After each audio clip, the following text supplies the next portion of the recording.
दिन भर की अहम तरीन खबरों, तबसरों और उनके तज्जियात के साथ आप देख रहे हैं प्रोग्राम खबर के बाद आलिया शबीर के साथ। अस्सलाम वालेकुम, वेलकम टू द शो।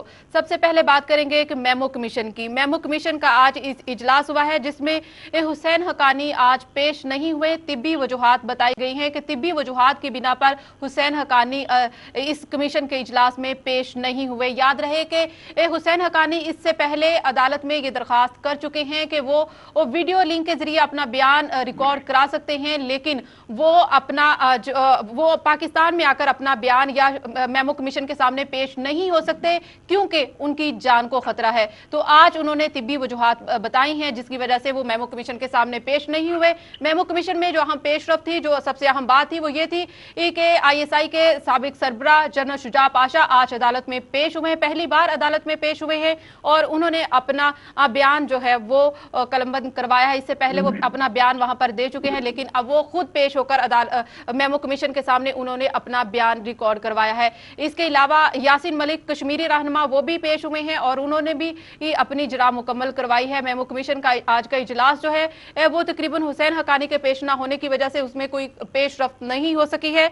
इसके साथ साथ सुप्रीम कोर्ट कोयटा रजिस्ट्री में बलूचिस्तान में अमन अमान की सूरत हाल के हवाले से आज जो सुप्रीम कोर्ट में एक समाअत हुई, उसमें अमन अमान की सूरत हाल का जायजा लेते हुए चीफ जस्टिस ऑफ पाकिस्तान ने ये कहा है, बरहमी का इजहार करते हुए कहा है कि वो वज़रा जो अगवा बराए तावान में मुलव्विस थे उनको गिरफ्तार क्यों नहीं किया गया और उनकी सूबाई वज़ीर दाखिला से उनके नामों की निशानदही करने के बाद उनको गिरफ्तार किया जाए। साथ साथ ये भी कहा गया है कि मसकशुदा लाशों में ये कहा जा रहा है कि FC मुलव्विस है, अगर FC मुलव्विस है। साथ साथ उन्होंने IGFC को भी तलब कर लिया है। अहम पेशरफ्त हुई है सुप्रीम कोर्ट में। लेकिन इसके साथ साथ ही आज का हमारा जो टॉपिक रहेगा वो ये है कि तख्ते लाहौर में सदर पाकिस्तान की आमद है। सदर पाकिस्तान की आमद तो है, लेकिन पंजाब वालों ने, तख्ते लाहौर वालों ने वेलकम तक नहीं किया है कि आईनी सरबराह एक सूबे में आते हैं लेकिन उनका वेलकम नहीं किया जाता है। आखिर क्या सियासी वजूहात की बिना पर आईनी सदर का वेलकम नहीं किया गया? क्या मुलाकातें भी होंगी या नहीं? फिर सदर पाकिस्तान का ये दौरा किस एजेंडे पर है? इसी पर बात करने के लिए हमारे साथ मौजूद हैं पीपल्स पार्टी के ही सीनियर रहनुमा शौकत बसरा साहब। अस्सलाम वालेकुम शौकत बसरा साहब। जी वालेकुम सलाम। बहुत शुक्रिया अपना वक्त देने के लिए शौकत बसरा साहब। ये बताइएगा, सदर पाकिस्तान का जो दौरा है पंजाब का, तख्ते लाहौर का क्या एजेंडा है? क्या तख्ते लाहौर वालों ने वेलकम नहीं किया है? क्या नाराजगी है तख्ते लाहौर की सदर पाकिस्तान से? देखें, ये जो तख्ते लाहौर वाले हैं ये इनका ज़र्फ है और वैसे भी ये आपको पता है कि एक हट दर्मी की पैदावार है और ये समझते हैं कि चूंकि जब हम ये लोगों को बताएंगे कि देखें हम लोग सदर पाकिस्तान को रिसीव नहीं कर रहे, हम प्राइम मिनिस्टर साहब के मुताबिक इस तरह बातें करते हैं, तो इससे समझते हैं कि शायद हमारा कद बढ़ता है और लोग हमें पसंद करते हैं। और ये इस तरह की जो सियासत है मैं समझता हूँ अब ये मीडिया बहुत आज़ाद है। वो एक आईनी सरबराह है और शायद पहले सदर हैं जिन्होंने इतनी भारी अक्सरियत के साथ वो सदर बने हैं और मैं समझता हूँ कि ये इनको कम अज कम एक पंजाब के वज़ीर आला होने के नाते इनको ये ऐसा जो इनका रोल है, आप पहले भी इनकी जुबान सुनते रहते हैं किस तरह इनकी बाजारी जुबान शहबाज शरीफ इस्तेमाल करते हैं, क्योंकि शहबाज शरीफ एक ज़हनी मरीज हैं और एक उनका मर्ज जो है दिन ब दिन बढ़ता जा रहा है और हम परेशान हैं कि वो जो पंजाब है वो ना हो कि आपने ये इक़्तिदार और हवस की लालच में पूरे पंजाब को जलाकर राख कर दें। शौकत बसरा साहब, जुबान की बात तो ना करें, जुबान तो आप लोग भी इस्तेमाल करते हैं, लेकिन सवाल तो यहाँ पर मेरा तो जो बुनियादी सवाल है वो यही है कि आखिर वेलकम क्यों नहीं किया गया? कि आईनी सरबराह अगर एक सूबे में आता है तो उनका वेलकम करना चाहिए, ये एक अखलाकी तौर पर भी जवाज बनता है, तो उस बारे में कुछ फरमाइएगा। देखिए, मैं बिल्कुल जो बात मैं कह रहा हूँ उसको जरा फॉलो करें। मैंने आपको कहा है कि इस तरह वो समझते हैं कि शायद हम मैसेज देने में कामयाब हों कि जी देखें हम लोग बड़ी सख्त अपोजिशन कर रहे हैं, और मैं बताऊं कि ये फ्रेंडली अपोजिशन का जो नारा लगता था उसको ये वॉश आउट करना चाहते हैं और लोगों को ये तसर देना चाहते हैं कि हम रियल अपोजिशन है। देखें, ये अब लोग को बच्चे नहीं है, 18वीं तरमीम हो, 19वीं तरमीम हो, 20वीं तरमीम हो, ये हमारे साथ होते हैं। भाई इनको अगर इतना आज पता चल रहा है कि हम लोग हालात खराब हुए हैं पाकिस्तान पीपल्स पार्टी की वजह से, तो भाई ये आज क्यों हुकूमत में बैठे हैं? आज अगर ये लोग रिजाइन कर दें, आज लोग ये असेंबली में चले जाएं तो कल इलेक्शन हो जाएंगे। ये सिर्फ और सिर्फ अपने आप को ये साबित करना चाहते हैं कि हम रियल अपोजिशन है और ये इनका ज़र्फ है। माजी में भी आप देख लीजिए, माजी में भी जब ये मियां नवाज शरीफ साहब पंजाब के वज़ीर आला थे, उस वक्त भी इनका इसी तरह का तर्ज अमल था शहीद बीबी साहबा के साथ। तो ये इनका अपना ज़र्फ है, क्योंकि मैं समझता हूँ कि मियां बरादरान ने माजी से कुछ नहीं सीखा। ये आपको पता है बुनियादी तौर पर एक हादसे की पैदावार है। जनरल जिलानी को रिश्वत देकर ये वज़ीर आला पंजाब बने थे, और उसके बाद ये बदस्तूर एक आमिर की गोद में पले बड़े जवान हुए, और ज़ियाउल हक को ये अपना रूहानी बाप कहते थे, और ज़ियाउल हक इनको अपनी रूहानी औलाद कहता था। और मियाँ साहब बकायदा की जेल कवर पर जाकर इसको ख्वाजा तहसीन पेश किया करते थे। उसके बाद आप देखिए, जब पहली दफा हमेशा ये इक़्तिदार में रहे, जब इन पर मुश्किल वक्त आया तो 10 दिन भी इन्होंने जेल में नहीं गुजारे, और मच्छर ने इनको सोने ना दिया। रातों रात ये टिंड फुड़ी लेकर जद्दा भाग गए। तो चूंकि ये बुनियादी तौर पर सियासतदान नहीं है, ये एक हादसे की पैदावार है। और अभी भी ये जो कुछ टोपी ड्रामा करते हैं, सियासी दुकानदारी चमकाते हैं, तो मुझे बताइए, अगर उनको रिसीव करने से क्या सदर पाकिस्तान नहीं रहेंगे? क्या उनके तो मुकाम में फर्क आ जाएगा? लेकिन आज जो स्पेशली आपने सवाल किया है, वो एक सिर्फ आसिफ अली जरदारी साहब नहीं है, वो प्योर चेयरमैन पाकिस्तान पीपल्स पार्टी नहीं है, वो पाकिस्तान के आईनी सरबराह है। तो मेरे ख्याल में आज एक बार फिर मियां बरादरान ने साबित किया है कि ये जमहूरी होने का जो नारा लगाते हैं, ये जमहूरियत के दावेदार हैं। पंजाब में इनको आपने देख लिया कि छोटे भाई ने पंजाब असेंबली का बाइकआउट किया हुआ है, और पंजाब के अंदर हुकूमत नाम की कोई चीज नहीं है। वन मैन शो है, अमीरुल मोमिनीन की हुकूमत है। रायवेंड के अंदर बादशाह सलामत बैठते हैं, वहां पे फैसले सुनाए जाते हैं। इलेक्टेड लोग तो कहीं है ही नहीं है। इसलिए इस बात को आप बिल्कुल परेशान ना हो, ये इनका ज़र्फ है। और आपको याद होगा कि ये जब शहीद जद्दा के अंदर थे, एक दफा इन्होंने आने की कोशिश की तो उसी वक्त इनका तियारा वापस भेज दिया गया था। जब इनके वालिद यहाँ पर उनको दफनाने के लिए लाए, इतने बंदे नहीं थे जिनका नमाज जनाजा पढ़ा लेते, उनको ये दाता दरबार लेकर गए थे। आज इनको शहीद बीबी साहबा मुल्क के अंदर वापस लेकर आई। शहीद बीबी साहबा नया लेके आती तो आज भी ये जद्दा बैठे होते। शौकत बसरा साहब, ये तो सबको मालूम है, सिर्फ अगर बात आ जाए कि सदर पाकिस्तान के दौरे के ऊपर ही आ जाए, तो कितने दिनों का क़ियाम है? 4 दिनों का कहा जा रहा है। और एजेंडा स्पेशली बताइएगा, क्या वो मुतहर्रिक करने के लिए आ रहे हैं कारकुनों को, या फिर उनका कुछ और भी पर्पस है? इस बारे में कुछ बताएंगे आप? देखिए जी, 1 लाइन एजेंडा है। तो पाकिस्तान पीपल्स पार्टी के को चेयरमैन भी हैं, वो यहाँ पर काफी अर्सा हुआ था कि अपने वर्कर से नहीं मिले थे, अपनी ऑर्गेनाइजेशन से नहीं मिले थे। उनका ये जाहिर है कि आपको पता है कि हमेशा पीपल्स पार्टी की हुकूमत, चूंकि अवाम की हुकूमत होती है, जब भी हम इक़्तिदार में होते हैं तो साजिशें अपनी अरूज पे होती हैं। कभी आपने जैसे इंट्रो में जिक्र किया मेमो स्कैंडल, कभी तरह तरह के स्कैंडल जो है वो हमारा पीछा करते हैं, कभी अदालतों के जरिए, कभी स्टैब्लिशमेंट के जरिए। तो आज उन्होंने देखा कि हम उनके ममनून हैं। लेकिन आपके पास, आपको पता है कि आपने कहां पर जाना है? मेमो कमीशन हो या सुप्रीम कोर्ट हो, आपको पता है जी। आलिया मेरी गुजारिश सुन ले, सदर पाकिस्तान यहाँ पर तशरीफ लाए हैं। वो कल पाकिस्तान पीपल्स पार्टी की पार्लियामानी पार्टी उनसे मिले हैं। उन्होंने उनकी तमाम बातें सुनी है, और हमने उनको बताया है कि पंजाब के ये जो अरबी शहजादे हैं, वो पंजाब के शहजादे जिन्होंने पंजाब का बेड़ा गर्क कर दिया है, वो अब हमें फंड नहीं दे रहे। यहाँ पर हमारे फंड जो जारी मनसूबे उनके रोक दिए गए हैं। आज जनूबी पंजाब जो महरूमियों का शिकार है, लाहौर सिर्फ पैसे लग रहे हैं। अच्छा, यहाँ पे तो पंजाब के सूबे की अगर आप बात करें कि यहाँ पर ये प्रॉब्लम है, तो बाकी सूबों में तो आपकी हुकूमतें हैं, वहाँ पे क्या हालात है ये भी तो देखें ना। यहाँ पर आलिया 1 मैन शो है। यहाँ पर कोई कोलिशन पार्टनर्स नहीं है। दूसरे सूबों में तो फिर हम कोलिशन पार्टनर्स के साथ बैठे हुए हैं। हम ये नहीं कहते कि वहां पर आइडियल सिचुएशन है, वहां पे भी प्रॉब्लम्स हैं।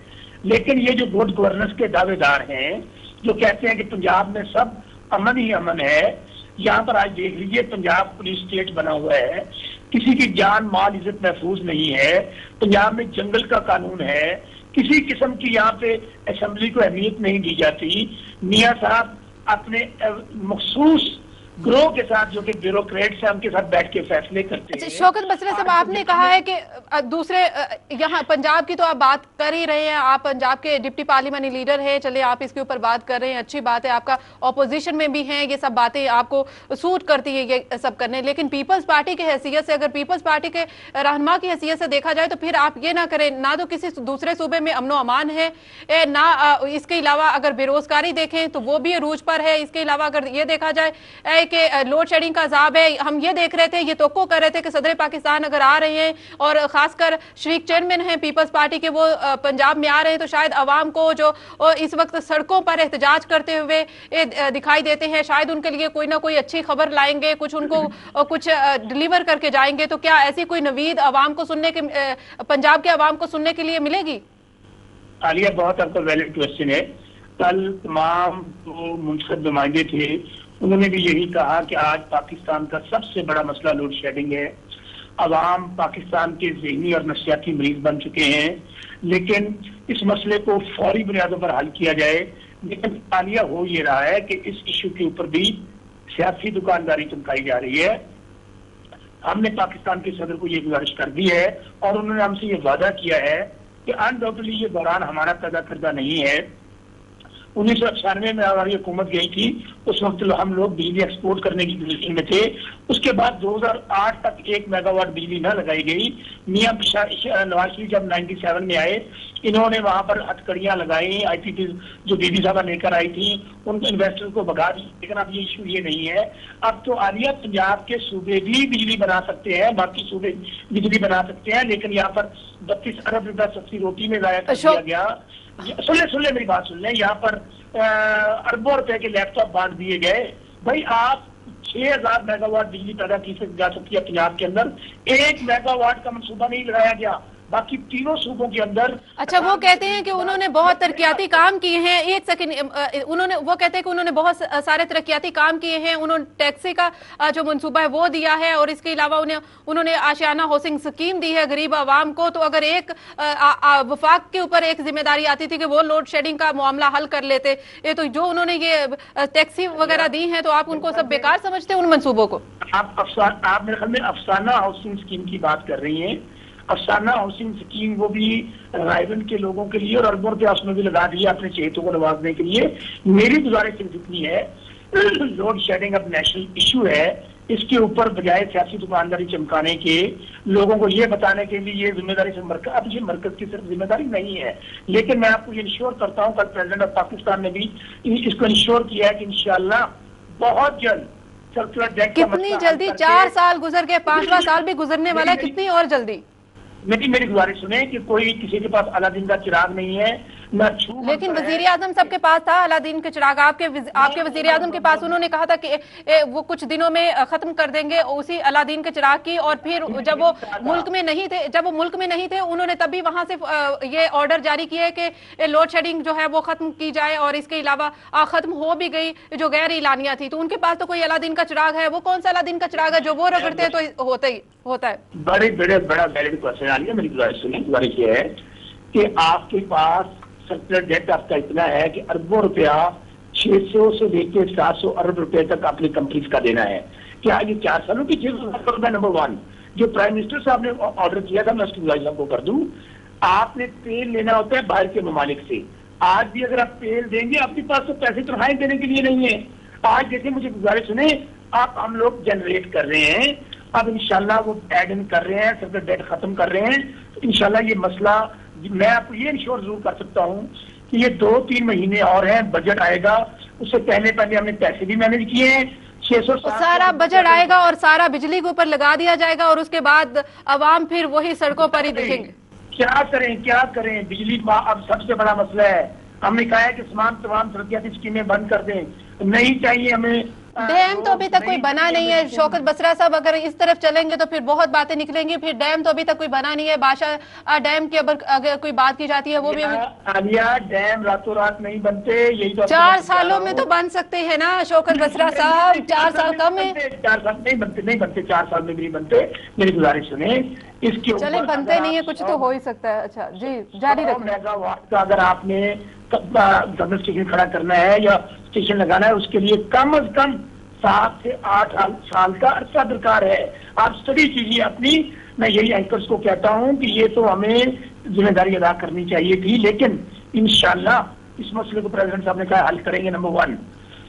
नंबर 2, अब मैं दूसरे इशू की तरफ आऊं कि जो आज प्रेसिडेंट साहब पंजाब के अंदर आए हैं, उन्होंने ये भी कहा है कि बेशक आपने कहा कि उन्होंने इस्तकबाल नहीं किया, उन्होंने कहा कि ये हमें पता है इस बात का, ये सियासी नाबालिग है, ये तो चाहते हैं कि हम ये मैसेज दें कि देखें अंदर से हमारे साथ बैठ के मीटिंग करते हैं, बाहर लोगों को दिखाने के लिए कहते हैं हम अपोजिशन है। तो ये भाई ये इनकी सियासी तरबियत होने की जरूरत है, इसलिए इन बातों से परेशान होने की जरूरत नहीं। प्रेसिडेंट ऑफ पाकिस्तान उनका। अच्छा चले शौकत बसरा साहब, आखिरी बात बता दीजिएगा, कुछ इस तरह की खबर मैंने सुनी है कि कुछ रिक्शे सदर पाकिस्तान ने यहाँ पर अनाउंसमेंट किए हैं, वो रिक्शों की क्या कोई मुहिम है, इसके बारे में कुछ बताएंगे? आपके वो रिक्शा स्कीम कौन सी है? जो हमारे वर्कर्स हैं उनकी ये डिमांड थी कि हमें कुछ नहीं मिला, उसमें प्रेसिडेंट ऑफ पाकिस्तान ने उनकी श्योर किया कि इंशाल्लाह आपको रोजगार दिया जाएगा। जो पार्टी ग्रुप कारकुनान जो साल से पार्टी के साथ वफादार हैं, जिनको पंजाब हुकूमत, देखिए हमारी पंजाब के अंदर हुकूमत आए मेरा ख्याल के 30 साल हो गए हैं, उन बेचारों को कुछ नहीं मिला, इसलिए उनके लिए हमने ये सदर पाकिस्तान ने कहा है इंशाल्लाह हम आपका ऐसा स्कीम लॉन्च करेंगे जिसके जरिए आप अपना रोजगार कमा सकें। ये कारकुनों के लिए ये स्कीम है, ये कारकुनों के लिए स्कीम आपने लॉन्च की है? देखिए मैं यही कह रहा हूँ ना कि ये उन कारकुनों के लिए है जिनको यहाँ, चूंकि पंजाब की तो पाकिस्तान पार्टी की हुकूमत नहीं है, हमें तो यहाँ पे जो MPs हैं हमें फंड नहीं दिए जाते अल्लाह तरक्याती स्कीमों के, जो कि मुझे नहीं मिलने थे, अवाम को मिलने थे, तो यहाँ हमारे कारकुनों को क्या मिलेगा? यहाँ पर तो दर्जा हरम की नौकरियां जो है वो मियाँ नवाज शरीफ और मियाँ शहबाज शरीफ अपने लोगों को अंदर बांट रहे हैं। तो यहाँ पर हमारे कारकुनान जो बेचारे जिन्होंने जेलें कोड़े खाए, शहादतें दी, आखिर उनके लिए भी तो जब पार्टी की हुकूमत आती है, इक़्तिदार आते हैं, उनका भी हिस्सा तो हुकूमत में होना चाहिए आलिया बीबी। अच्छा तो ये कारकुन खुद चलाएंगे, अवाम को देंगे ये रिक्शे?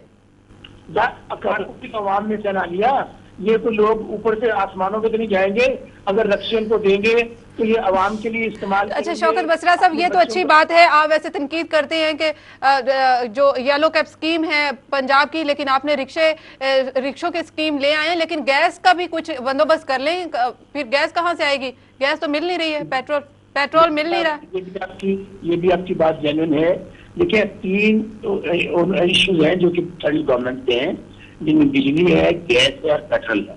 देखिए गैस भी ऐसा काम है जो आप पाकिस्तान के अंदर जितनी पैदा हो रही है वो आप दे रहे हैं। अब हमने ईरान, जिसका नाम नहीं सुनना चाहता अमेरिका, किसी ने जरूरत नहीं की, ये तो लोग रातों रात क्लिंटन के जाके पाँव में पड़ गए और कारगिल की जंग हार दी। आपने ईरान के साथ ही वादा साइन किया है आलिया बीबी। इंशाल्लाह हम तो खबरों में नहीं रहते या हेडलाइंस नहीं लगवाते, हमारी पॉलिसी, क्योंकि 10 साल एक डिक्टेटर यहाँ पर रहा, उसने बेड़ा गर्क कर दिया पाकिस्तान का, और 10 साल का गंद सारे का सारा हमारे ऊपर न डालें। आज मुझे बताइए, पंजाब पाकिस्तान है, 64। अच्छा इसका मतलब पाकिस्तान का हिस्सा है। सुने मेरी बात सुने, आज यहाँ पे आप भी रहती हैं, मैं भी रहता हूँ, आपके सामने है यहाँ पर, तो खुदारा सिर्फ और सिर्फ पाकिस्तान पीपल्स पार्टी को कहना ये तमाम मसाइल की जिम्मेदार पीपल्स पार्टी है। तो मैं आपको गुजारिश करूं कि हम इंशाल्लाह, मैं आपको बता रहा हूं कि 3 माह के अंदर अंदर बिजली का इशू इंशाल्लाह हम रिजॉल्व करेंगे। ये मेरा आपका वादा है। ये वादा इसलिए कि हम लोग सल्फर डेट का मसला निकाल रहे हैं और बजट में रिलीफ देंगे हम लोग इसके लिए। दूसरा, गैस का मामला, it will take some time, हम इंपोर्ट करेंगे। शौकत बसरा साहब, वो वादा ही क्या जो वफा हो गया, ये भी एक और वादा, और शायद ये वादा लगता है कि वफा हो जाएगा क्योंकि आप लोग बजट यूज करेंगे इसके ऊपर।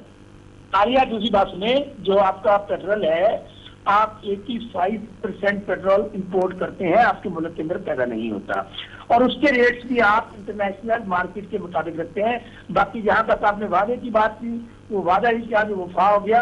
इंशाल्लाह हमने पहले, वाकई आपकी बात सही है, तो बिजली की लोड शेडिंग के हवाले से जो बातें की गई वो पूरी ना हो सकी। शौकत बसरा साहब, मुझे ब्रेक पे जाना है, बहुत शुक्रिया अपना वक्त देने के लिए। और जिस तरह से इस वक्त सदर पाकिस्तान पंजाब में आए हैं और जो रिक्शा स्कीम देने जा रहे हैं, लगता तो यूं है कि वो आइंदा इंतखाबात के लिए ही, अवाम के पास जाने के लिए ही वो रिक्शा स्कीम लेकर आए हैं। यहाँ पे लेंगे एक ब्रेक के बाद वापस आएंगे और तख्ते लाहौर में सदर पाकिस्तान का दौरा क्या रहेगा, इसी पर मजीद बात करेंगे। हमारे साथ रहिए।